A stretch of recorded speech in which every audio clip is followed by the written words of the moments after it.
elektabilitas Partai Demokrasi Indonesia Perjuangan yang makin melesat meskipun ditinggal oleh Jokowi. Banteng dilawan. Jadi kan beberapa hari terakhir ini kan apalagi kemarin kita melihat ada curhatan dari Pak Hasto Kristianto, Sekjen PDI Perjuangan yang hadir di podcastnya Akbar Faisal Uncensored.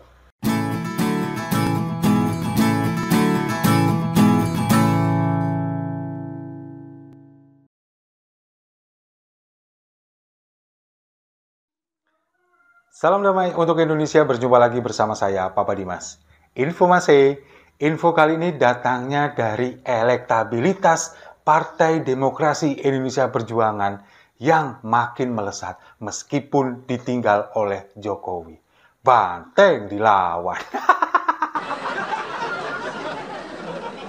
Jadi kan beberapa hari terakhir ini kan apalagi kemarin kita melihat ada curhatan dari Pak Hasto Kristianto, Sekjen PDI Perjuangan yang hadir di podcastnya Akbar Faisal Uncensored.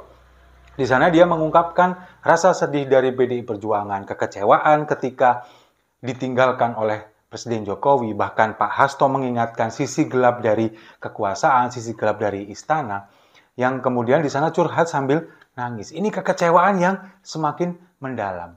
Tapi dari hasil survei, lembaga survei elektabilitas PDI Perjuangan dari beberapa lembaga survei, baik dari Carta Politika, kemudian dari Poltreking, dan di beberapa yang lainnya, ini menempatkan PDI Perjuangan menjadi yang nomor 1, selalu ada di peringkat pertama. Kemudian elektabilitasnya juga berkisar antara dari 19% sampai bahkan di angka 25%. Nah, kok bisa? Padahal ini kan sekarang lagi ditinggalkan oleh Presiden Jokowi. Kenapa kok bisa begini? Buzzer Prabowo Subianto ini mengatakan bahwa ketika Presiden Jokowi kemudian tidak lagi mengendorse Pak Ganjar Pranowo, kemudian seolah-olah lebih mengarahkan dukungannya kepada Prabowo Subianto, meskipun secara eksplisit belum pernah disampaikan. Ini menganggap bahwa PDI akan ditinggalkan dan akan nyungsep. Karena PDI Perjuangan ini kemudian bagus, elektabilitas tinggi karena efek Pak Jokowi. Kata buzzer Prabowo Subianto, yakin begitu? Padahal faktanya, ini cerita sudah beredar di mana-mana. Bahkan dulu kita nggak tahu bagaimana kondisi awalnya. Tapi sekarang hampir semua masyarakat ini tahu. Kondisi bagaimana Pak Jokowi ketika pertama kali dicalonkan menjadi wali kota Solo. Pada waktu itu, banyak partai-partai yang nggak mau mengambil nama Jokowi. Sementara dia sudah menawarkan diri kemana-mana. Lalu dikenalkan dengan Pak F. Rudi, kemudian dari Pak F. Rudi direkomendasikan kepada Ibu Mega, dan akhirnya terpilih, dan kemudian dicalonkan, dan kemudian melalui pilkada juga menjadi wali kota Solo, menjadi pemenang. Awalnya kan seperti itu. Lalu kemudian dia dipercaya oleh Bu Mega menjadi anak kesayangan dari Bu Megawati. Bahkan melebihi rasa sayangnya Bu Mega kepada anak kandungnya, Puan Maharani. Secara politis tentunya. Buktinya di tahun 2012, kemudian Presiden Jokowi ini dicalonkan menjadi Gubernur DKI. Padahal pada waktu itu sebelumnya Bu Mega ini sempat bersitegang dengan suaminya almarhum Pak Taufik Kemas karena mau mencalonkan Pak Jokowi. Lalu kemudian di tahun 2014 juga kemudian dicalonkan menjadi presiden. Ini lagi-lagi juga bersitegang dengan Pak Taufik Kemas, tapi Bu Mega tetap kekeh memajukan nama Presiden Jokowi, bahkan meruntuhkan egonya sendiri. Rasa cintanya Bu Megawati kepada Pak Presiden Jokowi secara politis ini mengalahkan rasa cintanya kepada keluarganya sendiri. Tapi sekarang air susu dibalas air tuba, malin kundang nih namanya. Tapi kemudian dengan ditinggalkannya Partai PDI Perjuangan oleh Pak Jokowi dan keluarganya, orang-orang beranggapan bahwa setelah ditinggal oleh Pak Jokowi, partai ini akan nyungsep, elektabilitasnya akan turun. Tapi padahal faktanya justru PDI Perjuanganlah yang membesarkan nama Presiden Jokowi.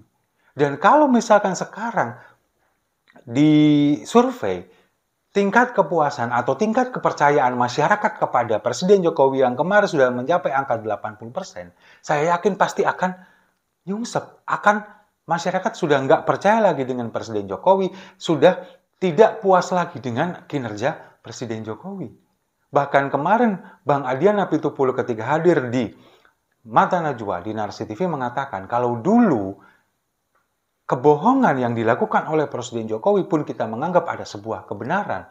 Kalau sekarang dia berkata benar pun, mungkin kita akan merasa itu adalah sebuah kebohongan. Dan itu fakta yang tidak terbantahkan. Kenyataannya memang sekarang seperti itu. Nah, dengan ditinggalkan Partai PDI Perjuangan oleh Presiden Jokowi, tapi elektabilitasnya sekarang semakin melesat. Kenapa kok bisa begini? Karena memang PDI Perjuangan adalah satu-satunya partai mungkin bagi saya yang kaderisasinya benar-benar mumpuni. Kemudian ideologisnya ini benar-benar paten, benar-benar tidak tergoyahkan. Kaderisasi dari level paling bawah. Bahkan ada sekolah partainya di PDI Perjuangan. Entah di partai lain, saya kurang tahu. Tapi yang jelas, di PDI Perjuangan, ini ada sekolah partainya. Ini menurut tetangga saya yang caleg. Bukan kata saya. Tapi memang kenyataannya ada. Jadi kaderisasi ini mulai dari bawah. Kalau misalkan kita mau kuliah, katakanlah analoginya, kita mau kuliah. Kita kan harus melewati jenjang SD dulu, kemudian ke SMP, ke SMA, baru kuliah.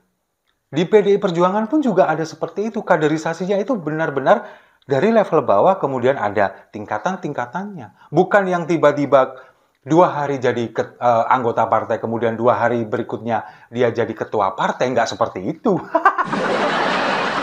Bukan nyindir siapa-siapa nih. Maaf ya Kaisang.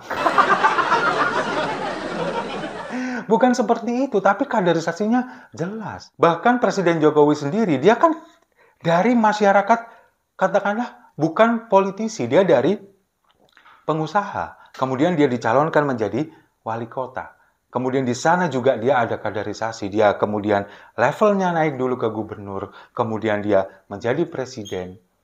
Dan sekarang dia terlena dengan kekuasaan dan tidak ingin meninggalkan itu semua. Ingin melanggengkan, ingin melanjutkan semuanya itu. Meskipun 3 periode gagal, sekarang mau dilanjutkan oleh putranya. Nah, inilah yang kemudian dilompati, fase inilah yang kemudian dilompati oleh Gibran. Ketika dia dari wali kota, kemudian dia tiba-tiba lompat ingin menjadi calon wakil presiden, ini adalah melompat apa yang sudah dilakukan oleh PDI Perjuangan. Kan seharusnya tidak seperti itu. Kalau misalkan dari wali kota, kemudian juga menjadi gubernur terlebih dahulu, kemudian juga kalau misalkan nanti menjadi calon presiden kan juga bisa. Ada tahap-tahapan. Kenyangkanlah pengalaman dulu. Carilah pengalaman sebanyak-banyaknya. Kalau misalkan kita sekarang contohnya saja, Pak Ganjar Pranowo. Ketika dia sekarang menjadi capres, dia kan sudah melewati beberapa tahapan. 2 periode menjadi anggota legislatif DPR RI, kemudian 2 periode menjadi gubernur Jawa Tengah, dan sekarang mencalonkan diri menjadi calon presiden. Dan idealisme, kemudian juga ideologi yang kuat di PDI Perjuangan ini nggak terbantahkan. Buktinya apa? Pak Ganjar, dia demi menjaga konstitusi, konsisten menolak Israel pada Piala Dunia U20. Pada waktu itu banyak yang menghujat, termasuk saya juga. Pada waktu itu. Karena kita nggak paham, apa sih sebetulnya, kenapa kok menolak Israel yang datang ke Indonesia sebagai peserta atau kontingen Piala Dunia U20. Kenapa seperti itu? Karena taat dengan konstitusi. Kita ini tidak pernah menjalin hubungan dengan Israel sampai kapanpun. Kemudian di samping itu juga ada pesan tersirat bahwa kita ini stand with Palestine. Kita berdiri bersama dengan Palestina.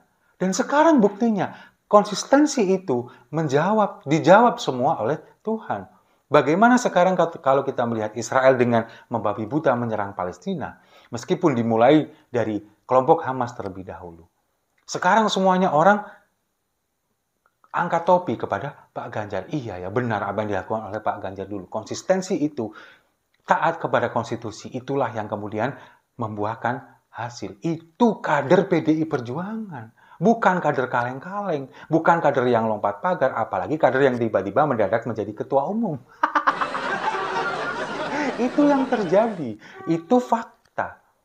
Nah, sekarang kok bisa, bagaimana bisa ketika Anda pendukung Prabowo Subianto mengatakan kalau PDI Perjuangan kemudian ditinggal oleh Jokowi, lalu kemudian akan nyungsep dan sebagainya. Buktinya, elektabilitasnya semakin meningkat, kaderisasi juga berjalan terus, lalu kemudian ideologi dari Pak Karno yang dipegang teguh sampai sekarang, itu yang ada di PDI Perjuangan. Dan saya meyakini belum ada partai yang seperti ini. Golkar sekalipun, partai yang berkuasa lebih dari 32 tahun, lalu sekarang di usianya yang ke-59 kemarin, kadernya nggak ada yang dicalonkan menjadi calon wakil presiden. Kalah oleh kader PDI Perjuangan yang kemudian lompat pagar. Entah di luar ini dia tersandra oleh beberapa macam kejadian dan lain sebagainya. Tapi yang jelas faktanya sekarang, kader-kader dari partai Golkar ini kalah saing dengan kader PDI Perjuangan yang lompat pagar. Dan kalau kita melihat kader-kader dari Partai Golkar, kualitasnya, ya kita salah satunya coba kalau kita lihat, Nusron Wahid. Dia kemarin mengatakan bahwa nepotisme itu kalau misalkan ditunjuk langsung oleh pemimpin. Tapi dia tidak paham dengan proses yang ada di MK dan sebagainya. Ini katanya bukan bagian dari nepotisme. Ya seperti ini kualitasnya. Tapi kalau coba kita lihat kader dari PDI Perjuangan, tokoh-tokoh muda yang sekarang sedang memimpin di beberapa daerah, di kota, kabupaten, bahkan di provinsi, kader-kader muda partai PDI Perjuangan, kita lihat bagaimana kualitas mereka. Tapi juga ada beberapa yang membelot, terutama keluarga dari Presiden Jokowi. Seperti Bobby misalkan. Tiba-tiba dia nggak mau keluar dari PDI Perjuangan, lalu deklarasi Prabowo Gibran, entah ini terpaksa karena takut dipecat sebagai menantu atau bagaimana kita nggak tahu. Yang jelas, secara adab, secara etika harusnya, kalau kita mendukung paslon yang tidak dicalonkan oleh partai kita, harusnya kan kita pamit dulu. Minta izin, saya keluar dari partai ini karena kita sudah tidak sejalan. Saya ingin mendukung partai yang lain. Kan harusnya seperti itu. Tapi ya itulah kenyataan fakta yang harus kita terima. Dan kalau misalkan PDI Perjuangan dibilang sakit hati, lalu kemudian sedih ditinggalkan oleh Presiden Jokowi, jelas, itu jelas. Fakta memang berbicara seperti itu. Karena apa? Dari awal, mulai dari wali kota Solo, kemudian dari gubernur DKI, dari presiden tahun 2014-2019, bagaimana PDI Perjuangan ini bukan hanya Ibu Meganya. Semua sayap-sayap partai, mesin-mesin parpol ini digerakkan dari yang paling bawah, akar rumput, sampai dengan yang level tertinggi. Semuanya digerakkan untuk memenangkan Pak Jokowi. Bahkan Pak Ganjar yang pada waktu itu menjadi gubernur Jawa Tengah, itu juga bergerak untuk memenangkan Presiden Jokowi di wilayahnya. Nah, tapi sekarang ketika Presiden Jokowi seolah lupa itu semua demi ambisi kekuasaan untuk meninggalkan, ya nanti pastinya karma yang akan berlaku. Meskipun sekarang PDI Perjuangan ditinggalkan, elektabilitasnya tetap melesat dan kemudian juga tidak berpengaruh apa-apa meskipun ditinggalkan oleh Presiden Jokowi dan keluarganya. Lalu ada yang bertanya, terus selama ini peran Presiden Jokowi kepada PDI Perjuangan seperti apa? Jawabannya cuma satu, ya nggak tahu kok tanya saya. Setuju ya? Kalau setuju mari kita minum kopinya sama-sama untuk Partai Banteng yang semakin melesat.